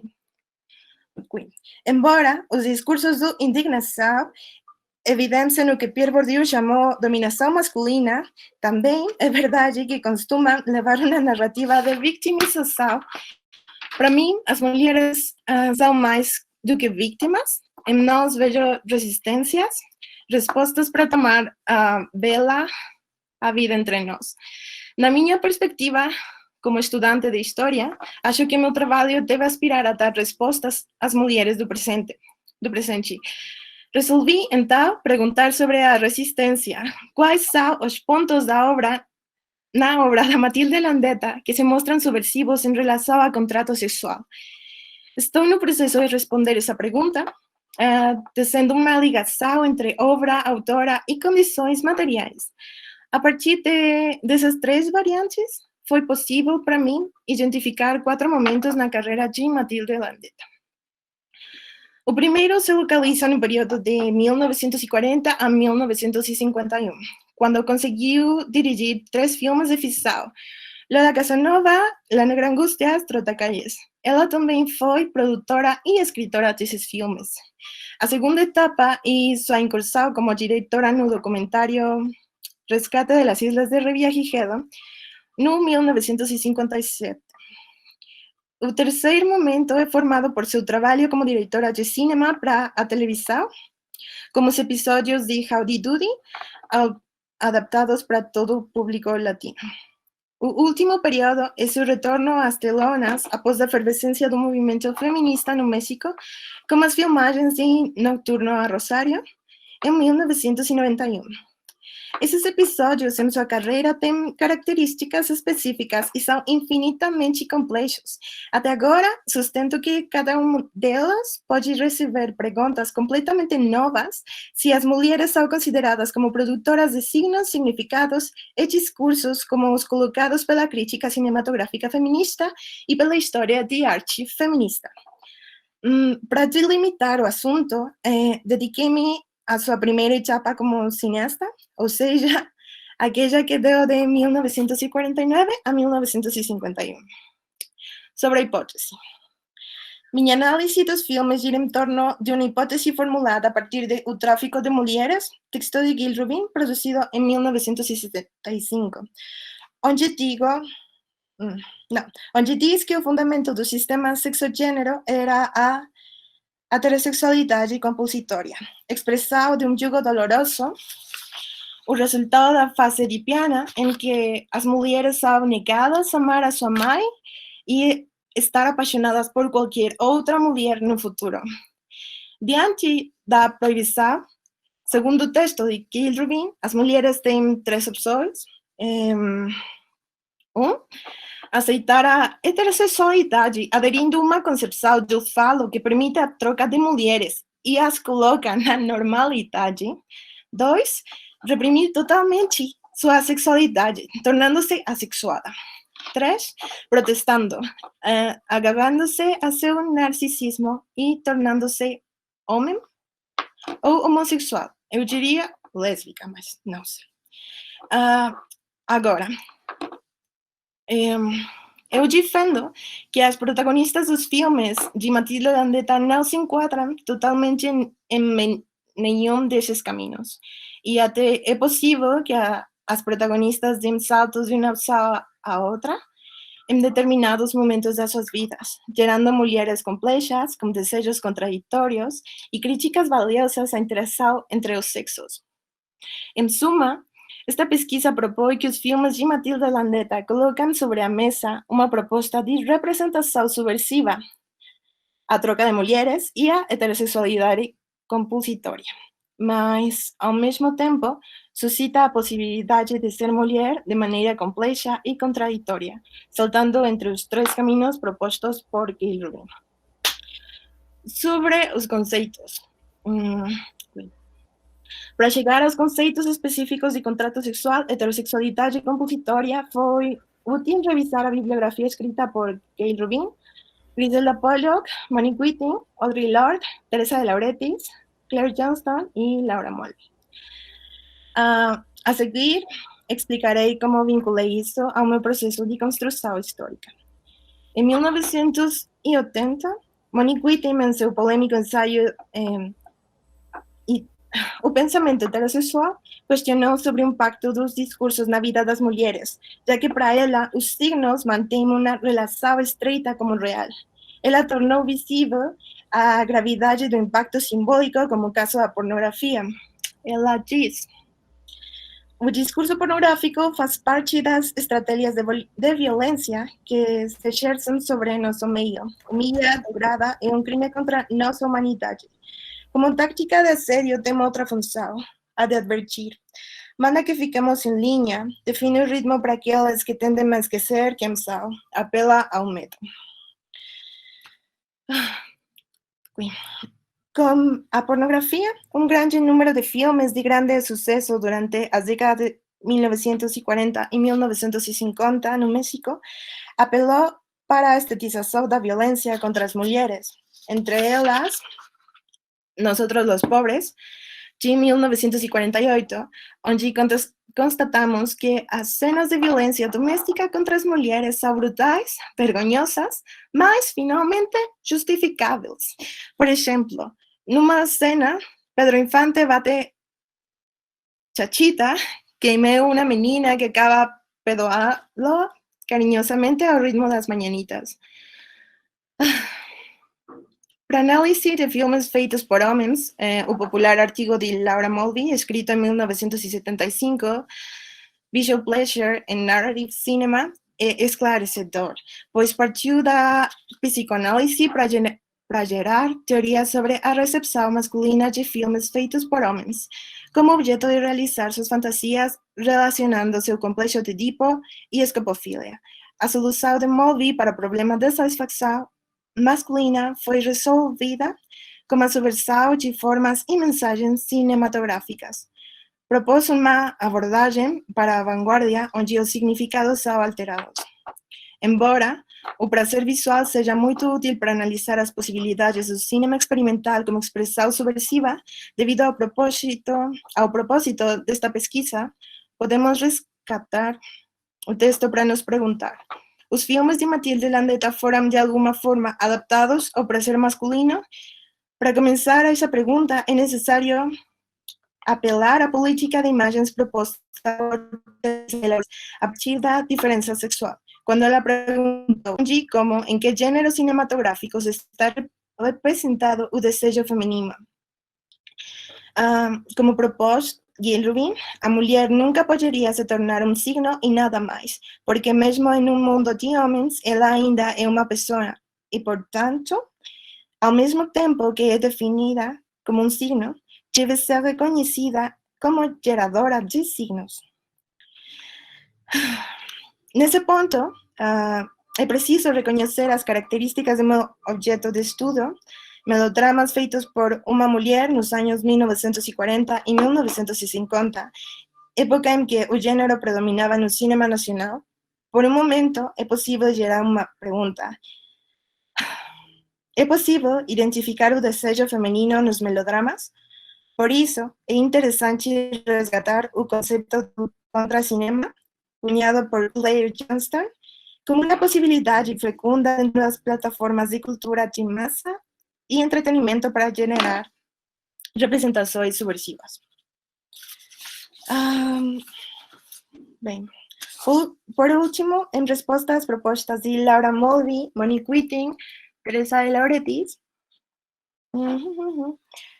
em 1985 forneceu 2 pontos-chave para o análise dos filmes feitos por mulheres, já que, segundo a tradição feminista, existe um amplo processo de deconstrução que resulta na dessexualização da violência e desedificação da narrativa, ambos em resposta à pretensão numa estetização feminina,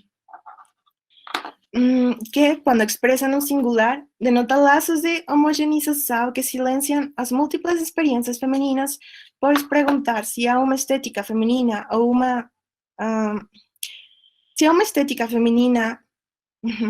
ou uma linguagem feminina específica do cinema feminino significa permanecer preso na casa do mestre. Os documentos que analiso na minha dissertação de graduação são os 3 primeiros filmes de Matilde Landeta, realizados no período de 1949 a 1951. Por quê? Porque a razão é que, em minhas ações feministas, percebi que há uma tendência a pensar que, antes da efervescência da segunda onda feminista, as mulheres que não eram diretamente relacionadas a sufragistas não tendiam aos discursos que agora podem ser subversivos para nós. Percebi esse equívoco trabalhando no projeto de pesquisa Escritos de Mulheres, onde encontramos muitas histórias de lésbicas no século XVI, mulheres rebeldes que tinham ambições. Então, percebi que a resistência e a revolução feminina levam séculos e é preciso registrá-lo. Assim, embora Matilde Landeta nunca tenha feito parte de uma organização separatista, não tenha se intitulado completamente feminista durante sua vida, ela criou opções de representação exuberantes em torno da figura da mulher. Ela propôs que nós pudéssemos ser coronéis, amigas feias e uma figura importante para gerar vínculos entre comunidades. Ela não negou o fato de que havia mulheres que tinham o casamento no centro das suas vidas, mas ofereceu algo valioso para aqueles que não se interessaram por essa opção. Ela não aprendeu seus protagonistas domésticos, elas estavam sempre tomando em conta das ruas, com seus políticos, e até coisas terríveis aconteceram com elas. Lola Casanova foi sequestrada. A negra Angústias fugiu da sua cidade por matar um homem que tentou superá-la.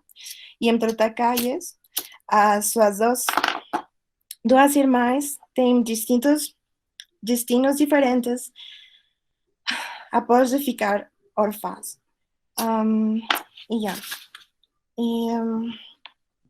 Durante os 2 primeiros filmes, Lola acaba se tornando uma curandeira e intermediária entre os seres e os espanhóis. Angustias tornou-se um coronel simpático com os zapatistas. Para a Negra Angustias, eu gostaria de falar sobre justiça e vingança por estupro, porque no México as feministas têm um slogan de um coletivo chamado Las Licuadoras, Las Licores, e é assim: verga violadora a la licuadora, pau estuprador para o liquificador.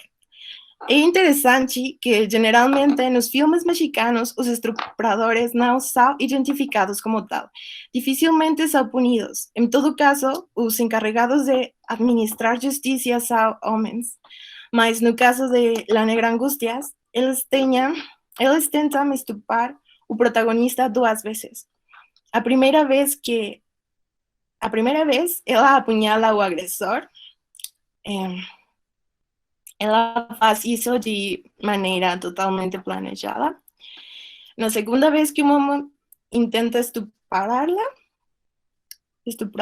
consegue escapar e se torna coronela.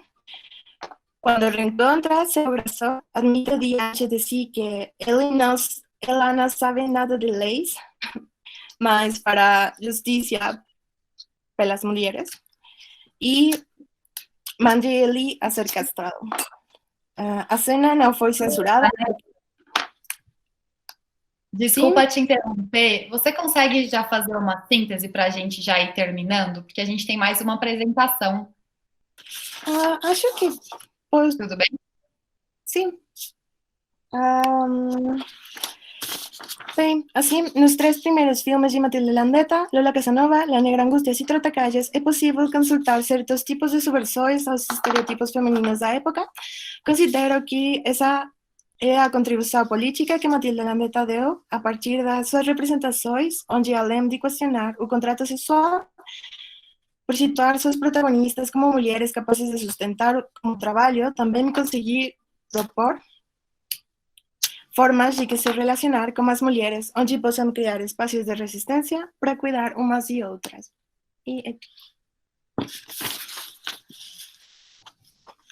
Muito obrigada, Vanessa. Desculpa ter que interromper, que a gente tem esse problema do tempo.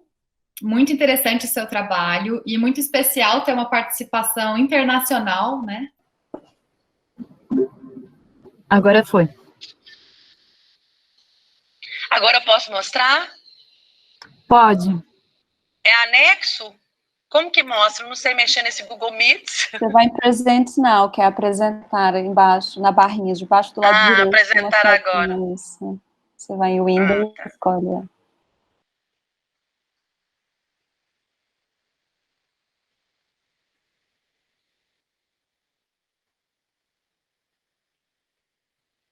Estão vendo, gente? Sim, rolou. Rolou? Bom, eu não consegui ver. Mas é isso, acho que o tempo terminou, né? Ou tem tempo ainda? Se você quiser fazer uma síntese, eu não sei se tinha muito mais coisas. O filme é extremamente complexo, tem milhões de coisas. A gente tentou fazer um negócio mais... A vontade de continuar falando, né? Assim, as possibilidades são múltiplas. Talvez eu queira só tentar então, esclarecer a questão do grau zero, porque, assim, eu acho que não sei se todo mundo é familiar com a noção de grau zero bartesiana, né? Que é, na verdade, o que puxou essa ideia. O grau zero bartesiano é a ideia de que seria possível atingir um grau zero da escritura, da linguagem. Mas como a língua ela nos força a falar, para Barthes a língua ela é fascista, porque ela nos força a falar. Então, a gente só poderia atingir esse grau zero estando fora, né, estando fora daquilo que seria essa relação, essa estrutura pragmática e binária da língua, né? Eu só posso falar ou uma coisa ou outra. Então, a mesma ideia seria o binarismo de gênero, algo que é paradigmaticamente imposto, né, pela heteronormatividade a nós, e que para escapar a gente precisaria sair desse binarismo, né? A gente precisaria estar num outro lugar, né, esse neutro, né? O que o Barthes chama do neutro na língua seria aí o neutro do gênero. Só que para o Barthes, a gente sabe, isso é impossível, não se pode sair da língua, estamos todos presos da linguagem, ela é uma prisão. Então, o grau zero da escritura ele só existe como utopia. Aqui também, nós não estamos dizendo que nesse filme elas atingiram esse grau zero ele seria esse horizonte, né, de potência, de sentido, aonde o cinema poderia caminhar para não mostrar uma relação, como a Carla falou super bem, né, que é essa história de que não há uma conquista, e eu fui tentando mostrar, o que eu fui tentando mostrar é como que é uma deserarquização do olhar entre elas, a partir dessa relação de partilha das relações cinema e pintura. Então, conforme você o excesso de mediação da pintura e do cinema vai equalizando o olhar delas e elas passam a partilhar a mesma relação de sentido e olhar, né, você vai tendo aí um nível de descaracterização do gênero até ele chegar no que poderia ser o grau zero. E aí eu acho que essa imagem final, né, quando na vagina dela a gente vê refletido Marianne, eu acho que a gente poderia pensar como disse a Ramayana Lira lá no Poéticas Femininas, né, a gente podia pensar que seria aí uma mulher de duas cabeças ou de duas vaginas, ou a gente teria uma mulher numa só, né? Então essa que seria assim, essa possibilidade de partilha. Desculpa a rapidez, mas é porque realmente é meio complexo para poder apresentar em 12 minutos, mas agradeço muito a todos e é um prazer estar apresentando aqui com vocês. Beijos. Tá ótimo, muito obrigada. Gente, desculpa ter que cortar, é muito desagradável interromper essas apresentações. São todas apresentações muito interessantes, que dá vontade de ler os textos, e aí por isso que eu peguei os e-mails, porque daí de repente a gente compartilha as apresentações de slide, e se vocês tiverem textos também, acho que a gente pode compartilhar para que a gente leia. A gente acaba, então, a primeira parte, que é das apresentações. Agradeço a todo mundo que apresentou. Parabéns pelos trabalhos. Fiquei com vontade de saber um pouquinho de todos. E, enfim, tudo muito interessante. E agora a gente passa para o debate. Esse é um momento que, assim, eu não sei muito bem como a gente vai querer aproveitar. Se vocês querem fazer algum comentário final, alguma consideração, então se a gente debate um tema. Então, eu quero jogar um pouco para vocês, porque a gente tem muitas opções, porém não temos muito tempo.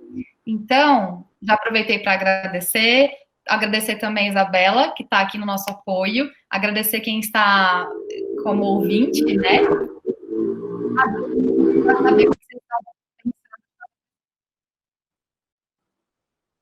pensando. Acho que perguntas talvez seja mais produtivo mesmo, né? Vocês têm perguntas? A gente acho que pode fazer para todos, assim, a gente abrir para ver quais são as perguntas e a gente vai dividindo pelos trabalhos. Eu não tenho uma pergunta, mas eu tenho uma coisa para falar sobre o último trabalho, principalmente, que obrigada a todas por terem apresentado, foi muito incrível, várias pesquisas que conversam entre si. E, enfim, já pesquisei bastante sobre o que a Naila apresentou, então foi bem legal ver essas coisas que eu já pesquisei sendo apresentadas até por um outro viés, assim, que vai mais para o cinema do que para a história, mas ao mesmo tempo, enfim, é intrínseco, né? Não tem como separar. E sobre o filme que vocês apresentaram, que eu lembrei de uma coisa, que a Carole Rossopoulos, que foi a mulher que eu apresentei primeiro, a francesa, ela tem um vídeo que não está disponível, eu acho, eu assisti numa aula, alguma coisa assim, mas até se procurar dá para encontrar, que é um vídeo que ela fez das mulheres, do movimento de libertação das mulheres, fazendo um aborto. E ela fez esse vídeo justamente para tirar essa coisa, assim, né, de tipo, meu Deus, um aborto, que horror, porque era justamente no período da luta pela liberação do aborto, né, pela legalização do aborto na França, que aconteceu em 76.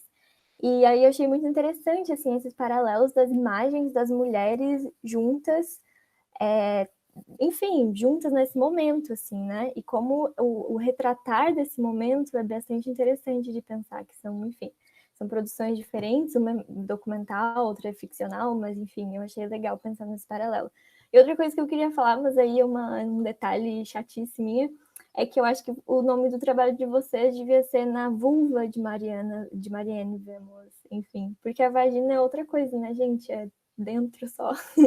Eu tenho essa questão com a nomenclatura das coisas. Até assisti um documentário sobre isso esses dias, que, enfim, ficou só, tipo, toda vez que vocês falavam vagina, eu ficava, não, é vulva, mas tudo bem. Só isso, no mais. Estou aberta a outros comentários também.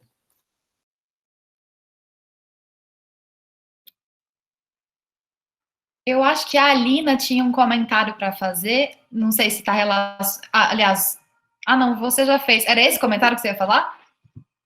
Fiquei confusa agora. Era isso, né? Tá bom. Eu tenho uma pergunta também. A Lívia Pérez. A Lívia Pérez está fazendo comentário, né? Que o filme chama É Só Não Foder, de 1973, e foi exibido no Festival de Curtas de São Paulo em 2017. E aí, quem ia falar? Eu falei que eu tinha uma pergunta. Sim. Para a Alina, o trabalho dela. Alina, eu queria entender um pouco melhor, assim, por que você está fazendo essa diferenciação do vídeo como aparato específico, assim. Eu acho interessante, mas fico me perguntando, assim, primeiro, assim, né, dizer que eu sou super admiradora do seu grupo de estudo, né, lá de Santa Catarina, um grupo maravilhoso. A Ana Maria Veiga esteve com a gente agora no Poéticas. Mas eu fico pensando, assim, até que ponto entrar no nível do aparato do vídeo, assim, porque a gente sabe que outras experiências que foram feitas com películas de filmes curtas ou com outro tipo de câmeras, né, tiveram uma relação parecida dessa, assim, no cinema de mulheres, como forma de contestação, né, como um uso, assim, mais rápido, né, e hoje a gente tem também a coisa da câmera de celular e tal. Então eu fico pensando, assim, essa diferenciação por aparato, o que ela está trazendo para você demais, assim, e também, assim, essa ideia do filme, né, a noção de filme, de cinema, como sendo também um lugar de reivindicação, né, quando a gente fala que o cinema está fazendo isso, que o filme está fazendo isso, eu acho que a gente está pensando num lugar de olhar, né, em toda a sua potência, e aí eu lembro, assim, que nos anos 90 era muito comum a gente falar de vídeo por causa do que foi o vídeo nos anos 80, mas eu queria te ouvir um pouco mais sobre essa diferenciação aí do aparato, especificamente.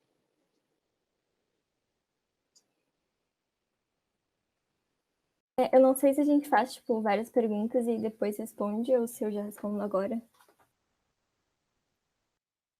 Eu acho que você pode responder. E aí a gente vê quais outras perguntas vão surgindo. Tá.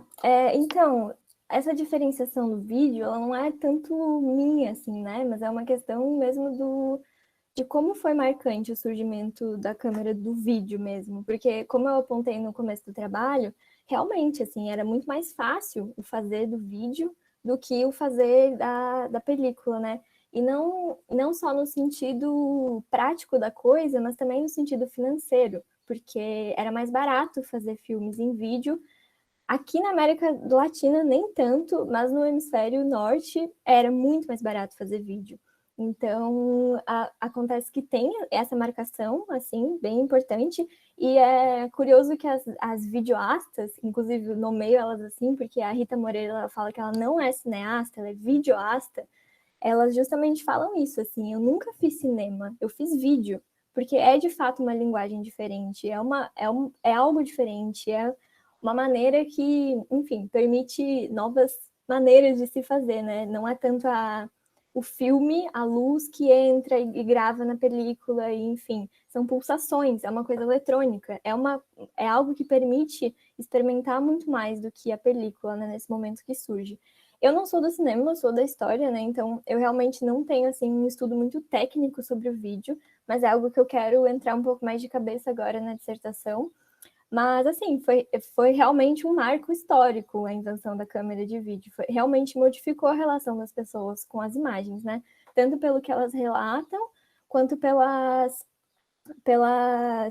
enfim, por tudo que aconteceu após o vídeo. E uma última coisa sobre isso é que vou citar não ipsis literi, mas vou citar a entrevista com a Carol Russopoulos, que ela fala o seguinte: O vídeo, quando ele surge, ele ainda não foi tomado pelos homens, assim como o cinema. O cinema era um espaço que os homens já tinham colocado as patas e as garras, ela fala assim.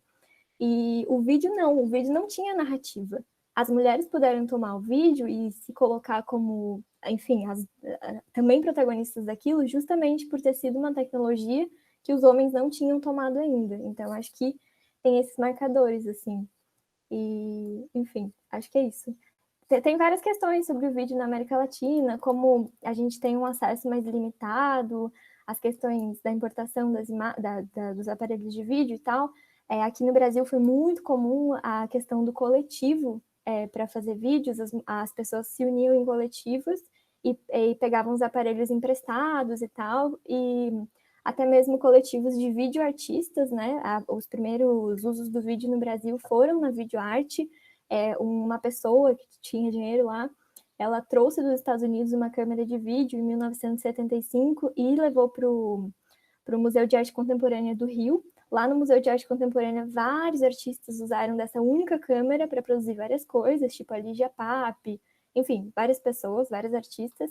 Então tem essa questão do acesso, assim, também, e da experimentação. Acho que falei muita coisa, me enrolei aqui, mas acho que é isso. Legal, Alina. Eu achei melhor não fazer uma rodada de perguntas, porque teoricamente o nosso tempo acabou. Mas, se vocês quiserem ficar mais um pouco e tirarem dúvidas ou fazerem comentários, eu posso ficar. E se eu não me engano, Isabela pode me dizer que a gente pode ficar um pouquinho mais nessa sala, porque eu acho que não tem mais nenhuma mesa hoje, certo? Certo.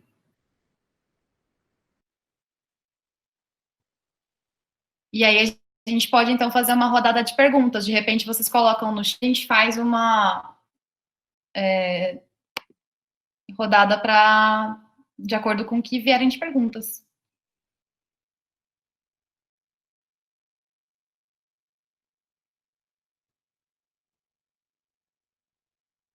Alguma pergunta? Algum comentário? Ficou um silêncio, gente?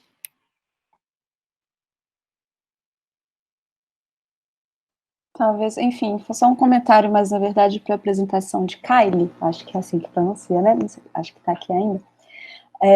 Sobre. Né? Sobre Bicha Travesti, mas na verdade pensando em outras produções que podem acompanhar esse filme, né? Que, enfim, entendendo que o filme foi co-roteirizado pela Lin, mas que tem uma assinatura de, né, duas pessoas que têm uma trajetória no cinema, duas pessoas cis, etc. Mas como tem toda uma produção de videoclipe, que eu acho que, enfim, acompanha, carrega e atravessa tanto, né, o programa de transmissão quanto esse filme, que é extremamente rica de ser abordada, analisada. Eu fico pensando nos clipes da Jupe do Bairro, né, não só os da Lin, os próprios clipes da Jupe do Bairro que trazem, enfim, aqueles corpos, aquelas corpas de uma maneira não narrativa, não conformada, enfim, talvez uma certa liberdade de linguagem dos clipes que permitam que os corpos apareçam, né, se tornem aparições de outra maneira que não tão conformadas pela estrutura do filme, enfim, se quiser comentar ou não, só porque eu lembrei mesmo.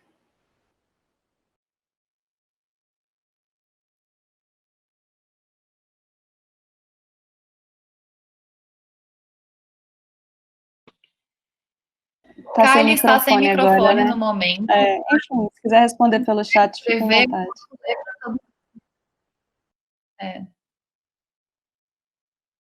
E também, para quem está participando aqui e não apresentou trabalho, se quiserem fazer perguntas ou comentários, por favor, escrevam no chat, que eu posso ler aqui e repassar para quem for.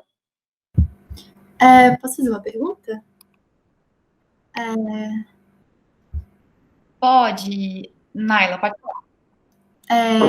Achei muito interessante as pesquisas, acho muito legal quando acontece isso de numa mesma mesa terem pesquisas relacionadas, né?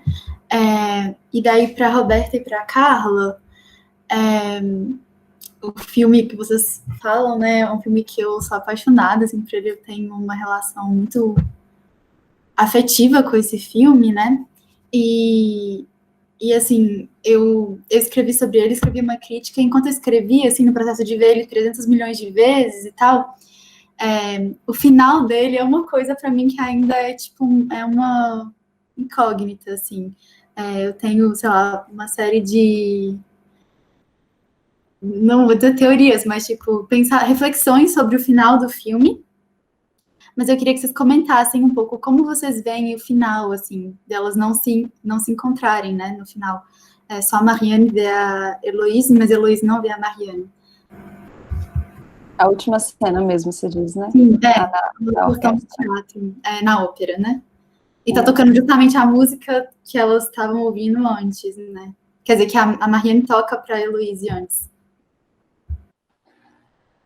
No fim, talvez não parei para pensar especificamente nessa cena, mas me parece... Mas o que te incomoda? Na verdade, é entender isso. Você falou que te incomoda ou Me deixa muito, tipo, com a pulga assim atrás da orelha pra pensar por que ela não vira, sabe? Tipo, por que o filme termina sem elas se verem, sendo que elas estavam no mesmo espaço, assim. No final, esse olhar que é sempre ao longo do filme, vai sendo construído esse olhar que rompe a hierarquia, né, que a Roberta comentou, que é sempre um olhar que olha e é olhado de volta, mas nesse momento, na última cena, justamente, isso não acontece, é só a Marianne que está vendo, a Heloíse não olha de volta.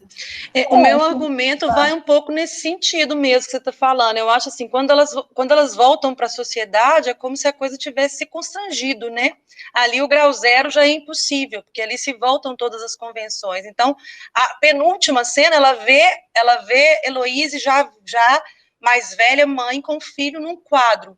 Ali é como se ela estivesse vendo também um quadro, né? Que é aquele momento em que ela chora, mas que não tem essa devolução do olhar, né? Não tem essa partilha mais possível. Ela já é mãe, ela já está, né, num outro lugar social, então é como se aquilo que elas vivessem não fosse mais possível, né? Essa é um pouco a definição que eu tenho, mas o que ela está ouvindo é aquela música que ela tocou para ela no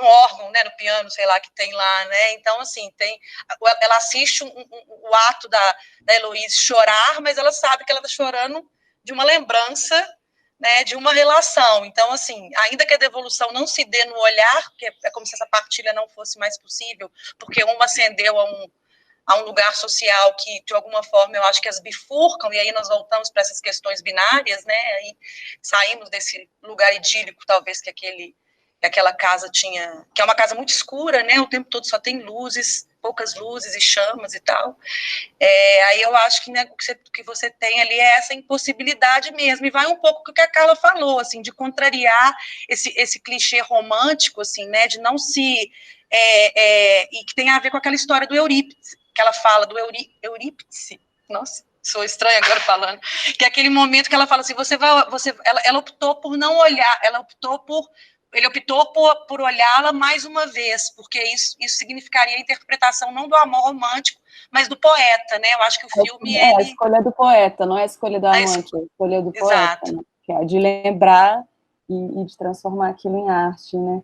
Mas é o que eu ia falar, pode não ter a partilha do olhar naquele momento, a devolução do olhar, mas tem uma partilha de sentimento, porque ela, ao ver a Heloísa, ela sabe que elas estão partilhando de um sentimento que vai permanecer ao longo da vida, né? Então, na verdade, a relação, o amor ali, a paixão não sumiu, não desapareceu. A devolução do olhar, de fato, que não é mais possível por todas as questões que a Roberta falou.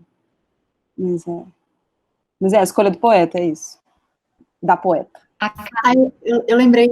A Karen, desculpa, aqui, que ela... Oi, desculpa, depois eu pergunto.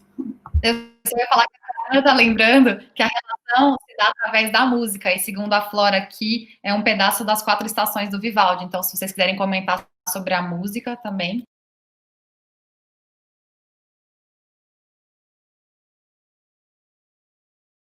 Eu acho que a música foi um pouco o que eu comentei, né? É muito bonito esse momento em que ela toca que a Marianne toca para ela, porque ela vai falando, aí chega a tempestade, aí ela toca.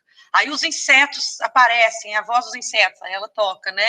Então é muito bonito como é que você vai sentindo a música assim com imagens, né?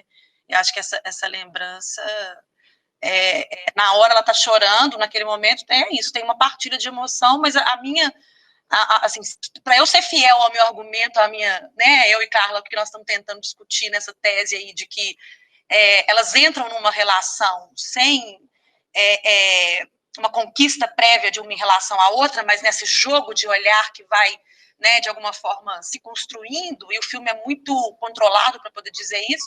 Eu acho que se a gente levar isso até o fim para poder pensar no grau zero, eu acho que colocadas de volta socialmente, ou colocadas em seus lugares ali, né, inclusive tem no momento que ela está perto do quadro a Marianne está perto do quadro que ela pintou, o cara chega e fala assim, nossa, ele ainda está em forma, né, se referindo ao pai dela. Ela fala assim, não é o meu pai, sou eu que entrei com o nome dele. Então, assim, as questões heteronormativas, elas aparecem nesse momento onde a casa já não é mais abrigo, né. Então, eu acho que ali fica mais complicado manter essa partilha. Mas aí eu estou dizendo, né, bem dentro do ponto de vista desse argumento que nós estamos tentando tecer aí. Falando isso, mandou um abraço pro Muretim, viu? Que amigo nosso. Querido amigo. Eu só ia perguntar mais uma coisinha. Eu não entendi direito se o estudo desse filme faz parte da pesquisa da Carla. E aí, a outra pergunta, já emendo,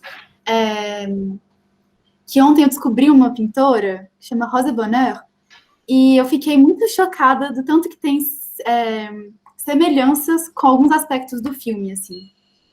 E aí eu queria saber se a pesquisa de vocês está partindo só da análise fílmica, ou se vocês estão estudando também um pouco esse contexto, as mulheres na pintura nesse contexto, e se de fato vocês encontram alguma semelhança em alguma personagem, alguma pessoa real da história, né? Se essas artistas não seja baseado em fatos reais, mas se vocês encontram essas semelhanças em outras pintoras, outras pessoas que existiram de fato.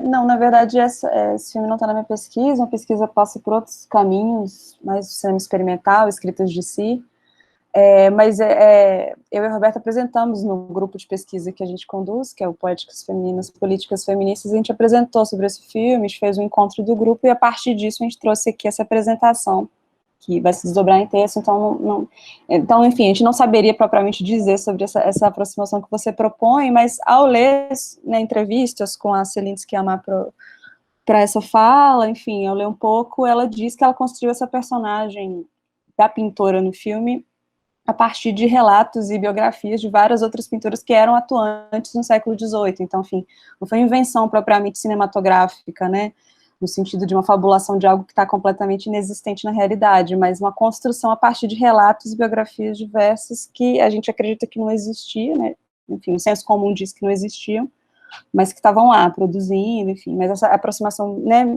refinada, assim, em termos de estética, com pinturas específicas, aí eu realmente não sei dizer, não. A minha pesquisa também, eu pesquiso há muitos anos já escritas de si, né, no cinema, tem um tempo grande aí que eu venho trabalhando com essa noção, já uns artigos aí publicados, de uma maneira mais geral, com documentários de escrita de si, mas de um tempo para cá eu venho trabalhando mais com a questão das mulheres na escrita de si, né, a Carla me orientando, e ela então trabalha especificamente no doutorado com escritas de si feminina, e aí, nesse desdobramento, a minha pesquisa hoje, que eu tenho produzido hoje, dentro do Poéticas Femininas, é sobre maternidade. Então, eu tenho falado sobre filmes que portam as questões da maternidade. Eu acho que esse texto é um texto que calhou da gente ter adorado o filme e querer falar juntas sobre o filme, e aí a gente gostou disso, né, e acho que, muitos anos aí mexendo com teorias da imagem, essa relação entre pintura e cinema, ela acaba que vai virando uma coisa muito incorporada, né, mas não é uma pesquisa específica, nem dela, nem minha, não, assim, mas que cabe dentro do nosso grupo, né, que é um grupo grande, que tem várias pesquisas, inclusive a próxima apresentação vai ser sobre a questão das mulheres na ditadura, no grupo.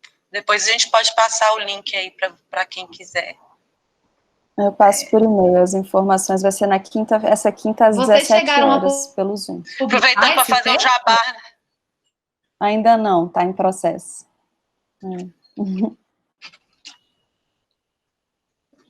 A gente tem um texto... Então, vocês passam para a gente. Tem algum site ou blog, o grupo de pesquisa, para a gente poder Então, Ele tá no Poéticas Instagram. Femininas tem. Sim, eu vou Tá colocar no aqui Instagram o e no link, Facebook.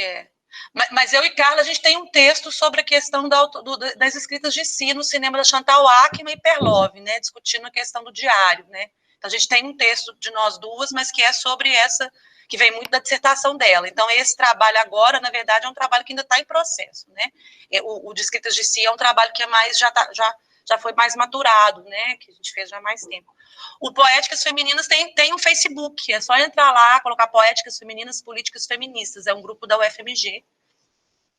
E tem o e-mail também, o e-mail eu posso até escrever aqui.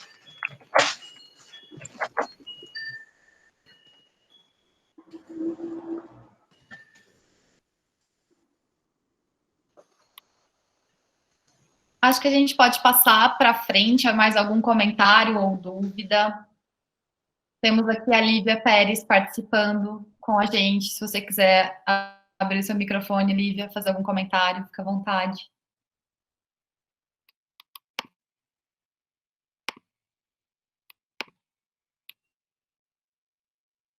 Ou para quem está só assistindo também, quiser fazer pergunta, pode mandar no chat.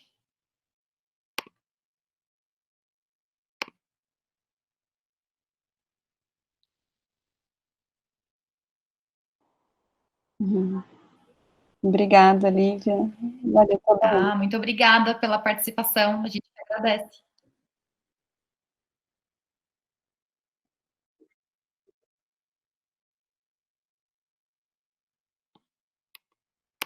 Eu acho, fazendo um comentário um pouco paralelo, que tem sido bastante importante os grupos de pesquisa terem algum tipo de presença digital, né? O site, o Facebook, o Instagram, para a gente divulgar mesmo as coisas que a gente faz entre a gente que pesquisa e também para quem não pesquisa, né? Eu faço parte de um grupo de pesquisa e nós estamos tentando fazer esse esforço, né? De expor o máximo possível como uma resposta a todos esses ataques que temos sofridos, mas que, enfim, seguimos resistindo. Obrigada, Haroldo, pelo comentário, pela participação.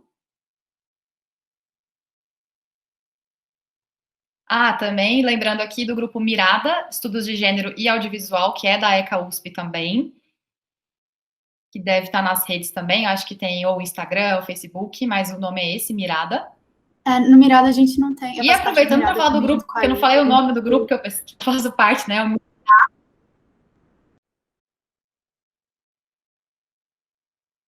Mas, né, é um grupo de pesquisa super interessante, que, enfim, faz encontros maravilhosos, que infelizmente não consigo participar, mas enfim, se tiverem também outros grupos de pesquisa que vocês quiserem divulgar, pode mandar no chat. E aí, se alguém tiver interesse no Mirada, pode mandar um e-mail para a Lívia mesmo, que ela coloca lá na lista de e-mails, fala sobre os encontros, e é isso.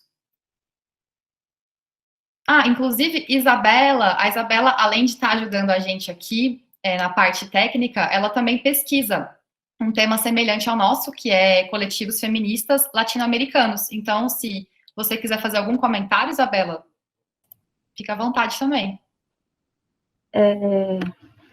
Na verdade, eu acho que eu não tenho, assim, eu gostaria de agradecer só, eu gostei muito de ouvir a fala de todas.